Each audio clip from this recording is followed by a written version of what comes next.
मायावती को बसपा का उत्तराधिकारी मान रहे हैं। मायावती को बसपा का उत्तराधिकारी हम बामसेफ है ना, ये सारे पैदा करने वाले लोग हम हैं। मायावती को पैदा करने वाले और तमाम ये हम लोग बामसेफ है, ये तो आप लोगों को मालूम है।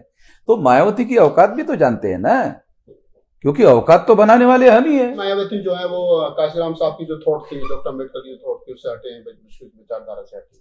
मायावती को समझ है? नहीं सर, आप कह रहे हैं ना, आप सवाल खड़ा कर रहे हैं तो मुझे तो कोई जानकारी नहीं है कि उसके पास ऐसी कोई समझ है। फुले शाह अम्बेडकर की विचारधारा को लेकर के मायावती चल रही। काशीराम जी चलते थे, मायावती कहाँ चलती? सेफ ने बहन जी को पैदा किया, चंद्रशेखर को किसने पैदा किया है? दलितों की ठेकेदार मायावती है। शायद 2024 की बात नहीं रहेगी। जितनी पीसी होती है सब में बहन जी को टारगेट किया जाता है, इसकी पीछे मुख्य वजह क्या है? अगर आप लोगों ने बहन जी का सवाल नहीं उठाया होता तो हमने टारगेट किया होता।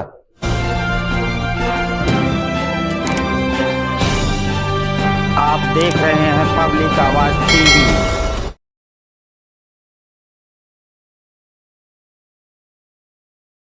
सामाजिक संगठन भी चलाते हैं, एक एक्टिविस्ट के तौर पर भी आपकी पहचान है, सोशल एक्टिविस्ट है। तो आप 5 राज्यों के चुनाव को किस प्रकार से ले रहे हैं? ये 5 राज्यों के चुनाव लोकसभा के चुनाव के पहले हो रहे, इस दृष्टि से इसका महत्व है, क्योंकि अगर इसका रिजल्ट बीजेपी के विरोध में जाता है, जिसकी ज्यादा संभावना है,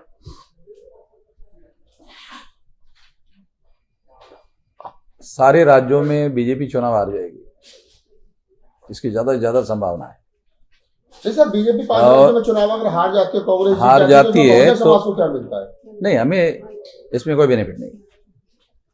अगर हमें बेनिफिट होता तो फिर हम लोग अलग से चुनाव भी लड़ते, फिर कांग्रेस को सपोर्ट घोषित करते।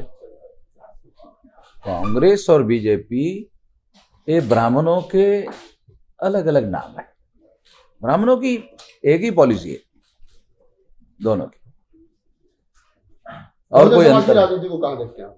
बहुजन समाज की राजनीति, मौलिक बात यह है कि हम लोगों को अपने बल पर जब तक राजनीतिक क्षेत्र में हम जिसको 85% कहते हैं, SC ST OBC माइनॉरिटी को, इन लोगों को अपना राष्ट्रीय स्तर का दल चलाना चाहिए, अपने चुनाव अपने बल पर लड़नी चाहिए। काशीराम जी जब थे तब इस बात को वो ध्यान में रखते थे, ऐसा करते थे, इस बात को ज्यादा तवज्जो देकर ही वो करते थे। जो काशीराम जी की लाइन ऑफ थिंकिंग है, उसी लाइन ऑफ थिंकिंग में हम लोग काम कर रहे हैं, और उस दिशा में आने वाले समय में 2024 के लिए भी हम लोग तैयारी कर रहे हैं। इस तरह लाइन ऑफ थिंकिंग में तो बसपा से बेहतर काम कर रही है, क्योंकि राजनीतिक विकल्प के रूप में, उसकी उत्तराधिकारी के रूप में मायावती जी है ऑलरेडी। हाँ, मायावती ये है, ऐसा अभी कोई मान नहीं रहा है। आप लोग मान रहे हैं, कोई बात नहीं है। मायावती को बसपा का उत्तराधिकारी मान रहे हैं। मायावती को बसपा का उत्तराधिकारी हम बामसेफ है ना, ये सारे पैदा करने वाले लोग हम हैं।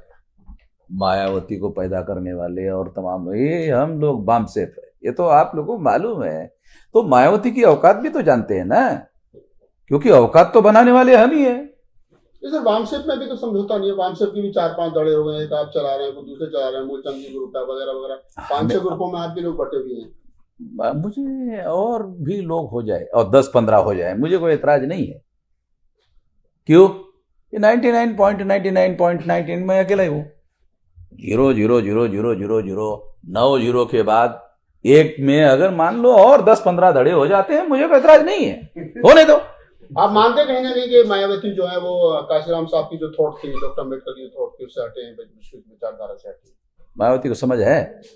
नहीं सर, आप कह रहे हैं ना, आप सवाल खड़ा कर रहे हैं तो मुझे तो कोई जानकारी नहीं है कि उसके पास ऐसी कोई समझ है। फुले शाह अम्बेडकर की विचारधारा को लेकर के मायावती चल रही। काशीराम जी चलते थे, मायावती कहाँ चलती? सर, आप कह रहे हैं कि बीजेपी जो है इस बार संभवतः आप कह रहे हैं कि हारेगी, तो आप 2024 के चुनाव में कांग्रेस या गठबंधन को कहां देखते हैं? कांग्रेस और गठबंधन जो है, इंडिया गठबंधन जिसको आप कह रही है, वो अकेले बीजेपी के विरोध में कामयाब होंगे ऐसा नहीं लगता हमें। मगर इसका बेनिफिट उनको होगा 4-5 राज्यों के चुनाव का। सर, आप अंबेडकरवाद की बात करते हैं तो 2024 में अगर कोई पार्टी, जो पार्टी बहुजन समाज को रिप्रेजेंट कर रही है, तो आपका सपोर्ट उनको रहेगा? नहीं, हम किसी को भी सपोर्ट नहीं करेंगे, क्योंकि कोई सपोर्ट करने लायक कोई ऐसी बात होगी तो उसके बारे में हमारे पास प्रपोजल आता है तो विचार करते हैं, अन्यथा हम नहीं मानते हैं कि कोई सपोर्ट करने लायक चीज है।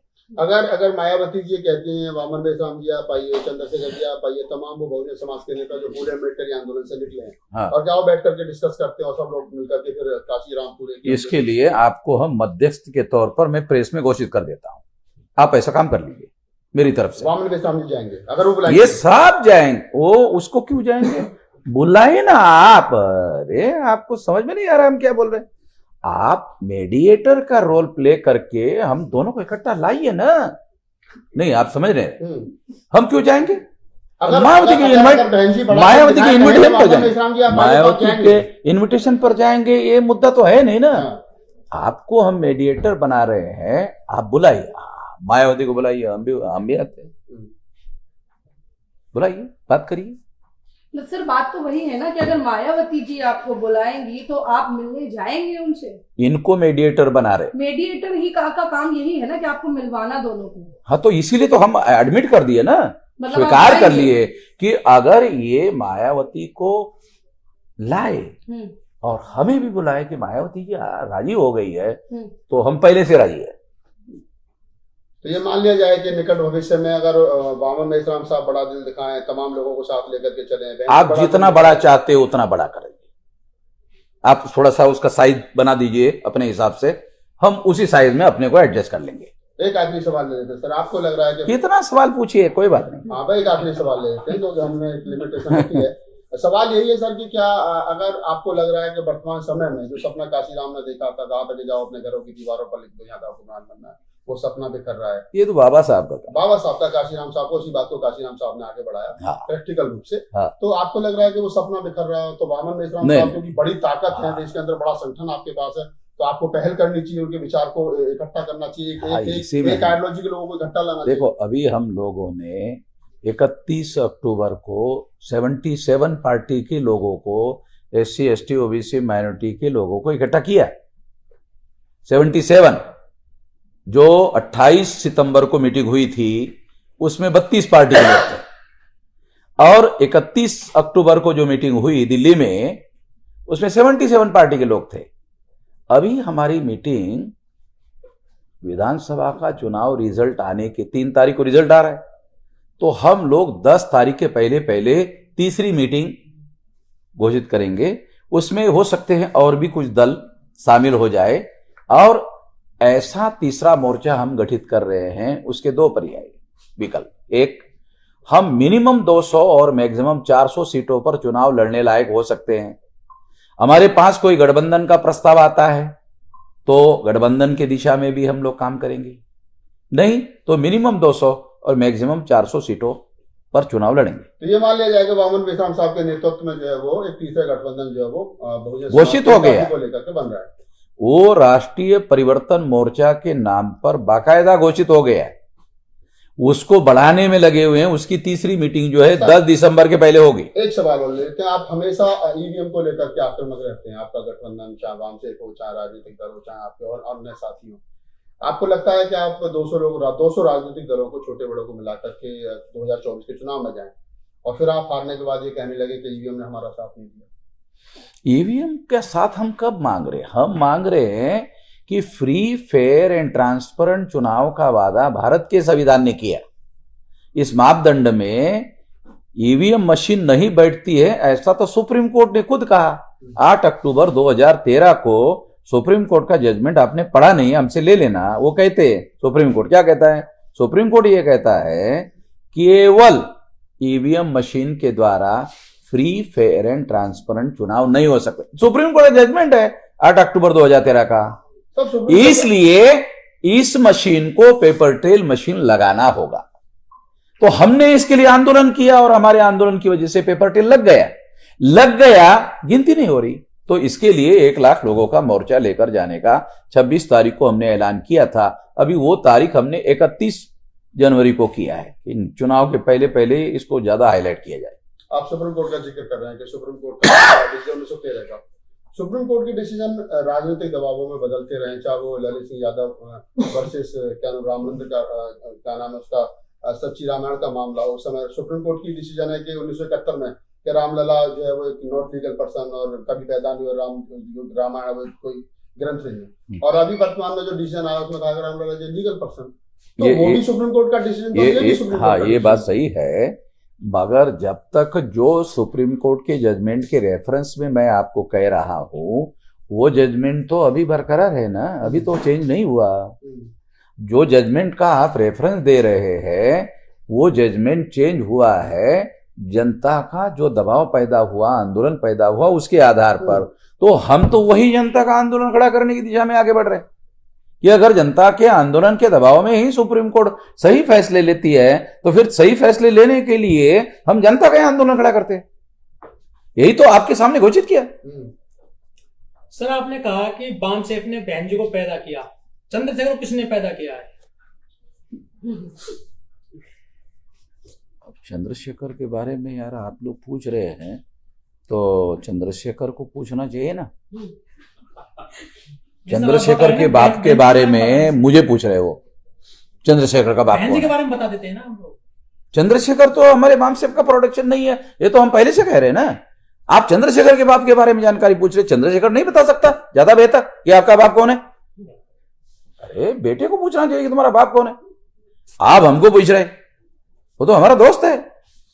तो 200 पार्टियों में चंद्रशेखर शामिल है, 200 पार्टियों में चंद्रशेखर शामिल है, आजाद समाज पार्टी शामिल है। वो अभी टेलीफोन आया था चंद्रशेखर का मध्य प्रदेश कि वो बोल रहे थे कि मैं आज मिल नहीं पाता हूँ, एक फला तारीख को मिल लेते। छत्तीसगढ़, मध्य प्रदेश, राजस्थान का वो यही बोल रहे थे कि चुनाव में मैं थोड़ा बिजी हूँ, चुनाव में मैं बिजी, वो बोल रहे थे कि चुनाव में बिजी हूँ इसलिए मैं आ नहीं पा रहा हूँ, नहीं तो आज मिलना चाहता था। वो प्रेस कॉन्फ्रेंस में भी हम लोग बुलाते सर। अगर अभी तो हम लोग 2 लोग मिलकर ये यही प्रेस कॉन्फ्रेंस कर लेते हैं, आपको पहले ही इन्विटेशन दे देता हूँ। सर, अगर मान लीजिए कि आप लोग जो राजनीतिक दल आप बता रहे हैं कि हम एक गठबंधन करेंगे, हाँ। और वो इलेक्शन होता है और उसमें आप कुछ सीटों से आगे पीछे हो जाते हैं, आप जीत के नजदीक हो, तो आप बीजेपी के साथ आप उसमें अलायंस करेंगे? देखो, बीजेपी के साथ अलायंस का हमारे सामने कोई मुद्दा नहीं है। हम लोग बीजेपी की जो राजनीति आज चल रही है वो देश हित में नहीं है, वो हम लोगों के भी हित में नहीं है, देश के भी हित में नहीं है, इसके विरोध में हमारा स्टैंड है। और एक कांग्रेस के बड़े प्रवक्ता कहते हैं कि इंडिया गठबंधन मायावती के बिना अधूरा है, बहन जी के बिना अधूरा है, इस पर आप क्या कहेंगे? अब उनको ऐसा क्यों लगता है, ये तो उनको पूछा जाना चाहिए कि अधूरा है तो मायावती को घास नहीं डाल रही, तो हम अकेले लड़ेंगे बोल रहे, ऐसा तो बयान है ना बात। क्योंकि उन्होंने कहा दलित वोट मेरे पास है, ये बहन जी ने कहा है। हाँ नहीं, ये बयान मायावती का है, दलित वोट मेरे पास है, तो ये कहना चाहिए कि दलितों की ठेकेदार मायावती है। शायद 2024 की बात नहीं रहेगी। अच्छा, 13% है आपको वो कह रही है 85% है। 13% है, चुनाव आयोग के रिकॉर्ड से आधार में बोल रहा हूँ, 13% है बहन जी का। छोटे संगठन बनाकर आप कहीं ना कहीं बहन जी के वोट काटने का काम करेंगे? मतलब बहन जी का साम्राज्य स्थापित हो गया और हम ही कमजोर कर रहे, क्या बात करते हो यार। मुझे तो पत्रकार होकर आप कौन से जमाने में रहते हो समझ में नहीं आता। आप तो ऐसा सोच रहे हो मायावती बन चुकी है प्रधानमंत्री, खामखा हम वामन मेजराम उसकी टांग अड़ा रहे। अगर आप ऐसा पक्का कर दो, अगर आप पक्का कर दो तो मैं लिखवा देता हूं मायावती को प्रधानमंत्री बनने के लिए। मेरे क्या ऐतराज है? मेरा कौन सा जमीन का टुकड़ा खाने वाली है वो? सर, बहन जी 4 बार सीएम बनी है, बड़े सूबे की, उत्तर प्रदेश की, बड़ा है जनसंख्या के हिसाब से। बनाने वाले हम लोग हैं, हमें मत बताओ कैसी बनी है। कोई अरे नहीं है, बनाने वाले हम बामसेफ वाले, काशीराम जी बामसेफ के राष्ट्रीय अध्यक्ष थे, हम लोग बनाने वाले, हमको मालूम है कैसी बनी है मायावती। बस्ता के लोग हमने बनाया। बस्ता के लोग कहते हैं कि वामन मेश्राम का जो ग्रुप है उनकी खुद की ताकत है, पार्षद जिताने की नहीं है, और बहन जी पर निशाना साधते हैं। काय के लिए चिंता कर रहे? फिर हम कोई पार्षद चुनाव जितवाने लायक नहीं है, काहे को चिंता कर रहे? कह रहे गठबंधन बना रहे 200 पार्टियों का। अरे तो इसमें क्या ऐतराज है? अब तो लोगों को इकट्ठा कर रहे हैं कि नहीं कर रहे भाई? अब 200 पार्टियों का अगर मान लो गठबंधन बनाते हैं तो इसमें लोगों का क्या ऐतराज है? इकट्ठा कर रहे हैं ना, लोगों को इकट्ठा कर रहे हैं। आपकी सब जितनी पीसी होती है सब में बहन जी को टारगेट किया जाता है, इसके पीछे मुख्य वजह क्या है? अगर आप लोगों ने बहन जी का सवाल नहीं उठाया होता तो हमने टारगेट किया होता। तो आप तो चाहते हैं कि ये सवाल उठाया जाए और हमने टारगेट करे और फिर हमारा वो क्या बोलते हैं टीआरपी बन जाए। अरे यार, ये मैं पत्रकार हूं, बाद में कोई सांसद नहीं किसी बना सर संगठन का ये हूं। कोई सांसद विधायक नहीं सर, आपका बहन जी को टारगेट करते हैं आप। बड़ा उनका बहन जी ने ऐलान किया है कि परशुराम का पुतला खड़ा करने वाली है। वो पॉलिटिकल क्या आप मानते हैं कि वो तो बीएसपी क्या का political? ब्राह्मणीकरण हो गया क्या सर? हाँ हो गया। कैसे? हाँ बीएसपी का ब्राह्मणीकरण हो गया है क्योंकि ब्राह्मण उसके फैसले कर रहे हैं, उसके फैसले ब्राह्मण कर रही है और उसके फैसले प्रो ब्राह्मण होते हैं, प्रो ब्राह्मण। सर जो दलित है बीजेपी में, क्या वो दलितीकरण कर रहे हैं बीजेपी का? जो हाँ। बड़े पदों पर औकात वाले लोग होते हैं, करते हैं, औकात होनी चाहिए ना। ब्राह्मणों की औकात है, वो जहां जाते हैं वो पॉलिसी फ्रेम करने पर ज्यादा ध्यान देते हैं। हर पार्टी में जहां अकेटा ब्राह्मण रहेगा वो पॉलिसी निर्धारित करने पर ध्यान देता है। उनको मालूम है ना, ये पार्टी में हमारी संख्या नहीं है तो पॉलिसी को कंट्रोल करना चाहिए। हम जानते हैं ना, ब्राह्मण किसी भी पार्टी में जाएगा तो हर पार्टी में प्रवक्ता बन जाता है, हर जगह मीडिया इंचार्ज बन जाता है। आप मतलब वो ये आप लोगों को यार। सर आप बहुत चल। बड़ा चल, ओवर। हाँ? एक सवाल लेना है। हाँ। सर आप बार बार एक शब्द यूज कर रहे हैं, औकात होनी चाहिए, औकात होनी चाहिए। इसका किस संदर्भ में आप बात कर रहे हैं? देखो, औकात का मतलब होता है कि किसी भी विषय पर अगर आपके पास कोई शक्ति है, ताकत है, तो वो शक्ति और ताकत के हिसाब से ही तो बात होगी ना। तो जिस आदमी के पास संगठन शक्ति की औकात होगी, ताकत होगी, शक्ति होगी, उसी हिसाब से उसी लेवल की बात करेगा कि नहीं करेगा। तो मतलब ब्राह्मण इंसान है, वो बड़े हैं, दलित इंसान नहीं है। नहीं, हम ये कह रहे हैं कि ब्राह्मण को हम इंसान से बड़ा मानते हैं क्योंकि वो ये ऐसा ही मानते हैं। हमको तो इंसान ही नहीं मानते। SC ST OBC को उनके सारे धर्मशास्त्रों में इंसान कहाँ मानते हैं? वो नहीं मानते ना। अब ये विषय पर तो सब लिखा हुआ है पुराणों में।